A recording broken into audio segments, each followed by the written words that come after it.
అదే RTV app వార్తల్ని క్షణాల్లో చదివే అవకాశం ఉంటుంది. ఒక న్యూస్ పేపర్, ఒక టెలివిజన్ ఛానల్ మీ చేతుల్లో ఎప్పుడూ ఉంటాయి.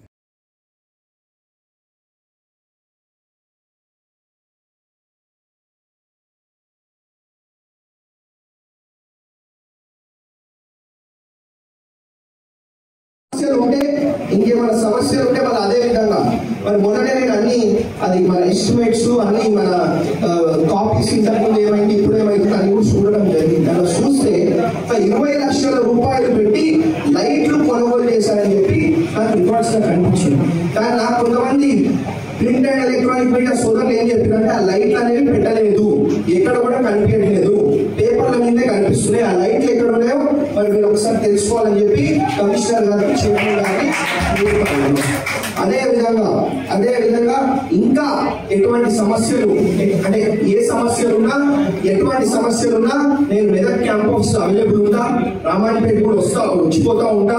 కాబట్టి మీరు అందరూ కూడా ఎప్పుడన్నా నా దగ్గరికి రావచ్చు. ఏ సమస్య ఉన్నా అన్ని సమస్యలు కూడా పరిష్కరించే విధంగా మీ అందరితో పాటు కలిసి నేను పనిచేస్తానని చెప్పి మీ అందరూ కూడా ఇంకొకసారి ఈ బడ్జెట్ మీటింగ్ కి నన్ను ఆహ్వానించినందుకు పేరున కమిషనర్ గారికి, చైర్మన్ గారికి, కౌన్సిలర్లకి, మరి వైస్ చైర్మన్ గారికి ఫోన్ చేయడం జరిగింది. వారికి హెల్త్ బాగాలేదంట.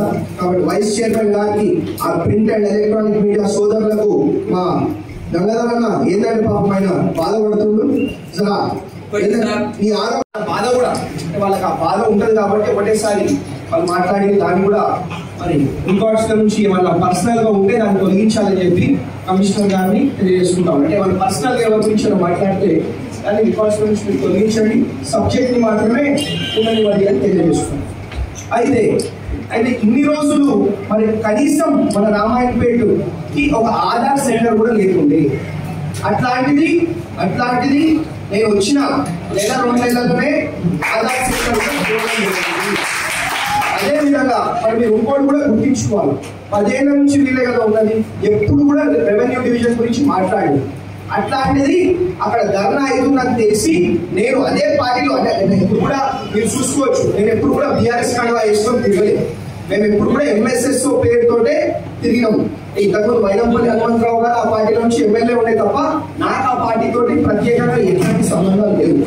ఉన్నప్పటికీ అంటే వైనంపల్లి హనుమంతరావు గారు బీఆర్ఎస్ పార్టీలో ఎమ్మెల్యేగా ఉన్నప్పటికీ ఎవరికి కూడా భయపడకుండా మా రామాయణపేట ప్రజలకు మంచి కావాలా, మా మెదక్ నియోజకవర్గానికి మంచి కావాలని చెప్పి ఆ రోజు రెవెన్యూ డివిజన్ అంటే అక్కడ పోయి మద్దతు తెలపడం జరిగింది. నేను మద్దతు తెలిపినందుకు మైనంపల్లి రోహిత్ అనే ఒక వ్యక్తి వచ్చినందుకు ఆ రోజు ఏదో నామమాత్రానికి వచ్చి రెవెన్యూ డివిజన్ అని చెప్పి ఎన్నికల ఓట్ల కోసం ప్రకటించి వెళ్ళిపోవడం జరిగింది.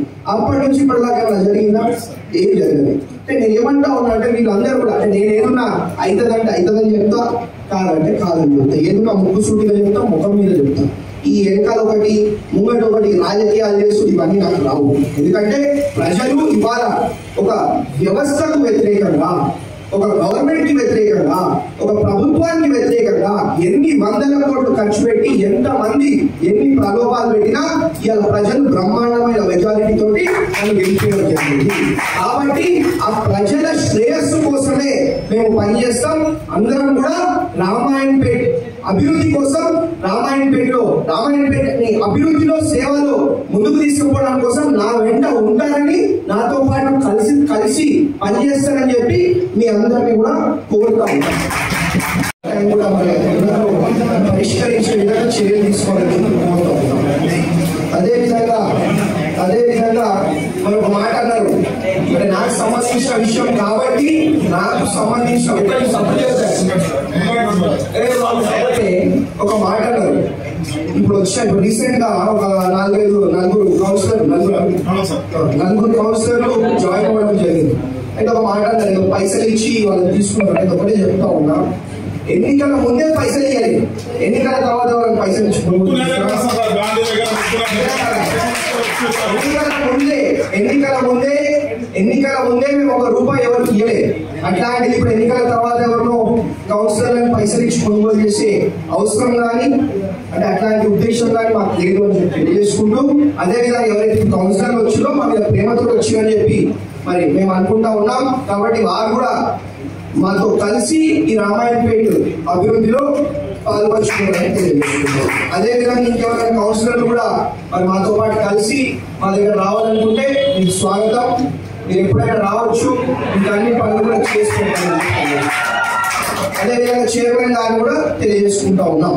కాబట్టి ఇప్పటి నుంచి ఇప్పుడు ఇంతకుముందు మరి చాలా మంది కౌన్సిలర్లు కూడా ఇంతకుముందు కలిసినప్పుడు చెప్తా ఉన్నారు, అరే ఇన్ని రోజులు మాకు అదృష్టము అంటే మాకు ఇంతకుముందు మా బాధ చెప్పుకుందామన్నా ఎవరు లేకుండే, 4 ఏళ్ల నుంచి కనీసం ఎమ్మెల్యే బడ్జెట్ మీటింగ్ కూడా రాలేదు, మా బాధ చెప్పుకుందామన్నా మాకు ఎవరు లేరు, ఇవాళ మీరు వస్తా ఉన్నారు సార్ మీరు, కాబట్టి మా బాధ మేము చెప్పుకుంటామని చెప్పి ముందే చెప్పడం జరిగింది. దాంట్లో భాగంగా మరి ఎవరన్నా కొంచెం ఆవేశంగా అట్లా ఉంటాయి.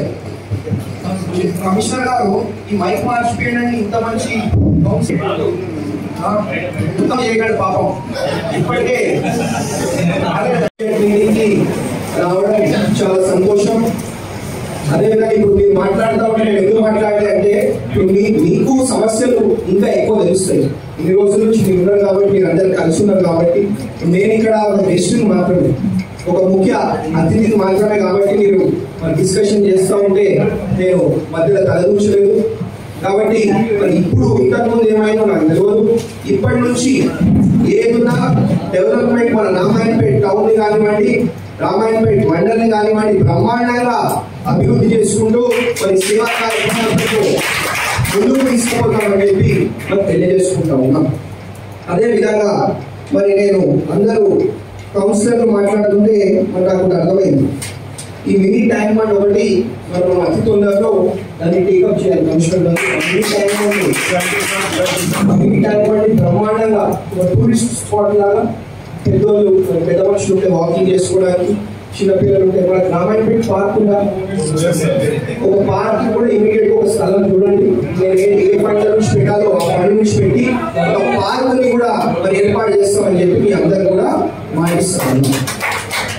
అదేవిధంగా ఏదైతే వైకుంఠ మా గంగాధరన్న ఏదైతే వైకుంఠ రథం గురించి అడిగిండో తప్పకుండా మరి ఎక్కడి నుంచి ఇప్పుడు మా సొంత డబ్బులతో ఇవ్వమంటే మా సొంత డబ్బులతో ఇస్తాం, లేకపోతే మున్సిపల్ ఎట్లయితే అట్లా మీకు ఇస్తాం అనేది మేము మాటిస్తూ ఉన్నాం. కాబట్టి తప్పకుండా అది కూడా మీకు ఇస్తామని చెప్పి తెలియజేసుకుంటాం. అయితే మరి ఇంకోటి నాకు చాలా మంది నిన్న ప్రింట్ అండ్ ఎలక్ట్రానిక్ మీడియా సోదరులు కలవడం జరిగింది.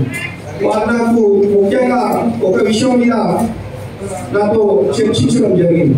ఇప్పుడు కొంతమంది మరి నాయకులు కానివ్వండి, ఇక్కడ ఎవరున్నా కానీ వాళ్ళకి మాత్రం ట్యాక్స్లు 50 రూపాయలు, 500 రూపాయలు, 1000 రూపాయలు వస్తూ ఉన్నాయి. అదే ఒక నాయకుడు 500 గజాల ఇల్లు కట్టుకుంటే ఆయనకేమో 1000 రూపాయల ట్యాక్స్ వస్తూ ఉన్నది. అదే ఒక బీదోడు, ఒక బీద వ్యక్తి 120 గజాలలో ఇల్లు కట్టుకుంటే ఆయనకు మాత్రం వేలలో ట్యాక్స్ వస్తున్నాయని చెప్పి మరి ప్రింట్ అండ్ ఎలక్ట్రానిక్ మీడియా సోదరులు చెప్పడం జరిగింది. దాంట్లో కూడా ఒకసారి ట్యాక్స్ రివిజన్ చేసి మరి న్యాయంగా ట్యాక్స్ వచ్చే విధంగా చర్యలు